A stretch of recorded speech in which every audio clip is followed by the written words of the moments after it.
कोई मुझे ये बता दे कि मेंडू मेंडिस क्या खा रहा है।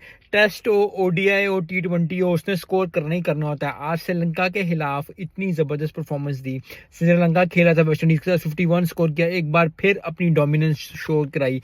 न्यूजीलैंड के खिलाफ हो जाए, किसी टीम के खिलाफ हो जाए, मेंडू मेंडिस जो है वो एक फोर्स बन के आ रहे हैं, जो कि नहीं पकड़ी जा रही, किसी से नई चीज़ हो जा रही। इतनी अच्छी परफॉर्मेंस लगातार जो है टेस्ट में दी, ओडीआई में अच्छी परफॉर्मेंस दी, अब टी20 में फिर जो है खेल के। तो ये जो बहुत कम अब ऐसे प्लेयर्स रह गए हैं जो कि स्विच कर जाते हैं, चाहे वो टेस्ट हो, चाहे वो ओडीआई हो, चाहे वो टी20 हो। उन्होंने अच्छा स्कोर करना ही करना होता है, उन्होंने ज़बरदस्त स्कोर करना ही करना होता है, उन्होंने जो है दिलों पे राज करना ही करना होता है। और मेंडू मेंडिस श्रीलंका के वन ऑफ द प्लेयर्स हो गए हैं जो कि कहीं भी उनको, चाहे वो टी20 खिला दो, चाहे वो टेस्ट खिला दो, चाहे वो कुछ भी खिला दो, वो अच्छी परफॉर्मेंस देने से जो है वो नहीं घबरा रहे और अच्छी परफॉर्मेंस दे के अपने फैंस का दिल लुभा रहे हैं।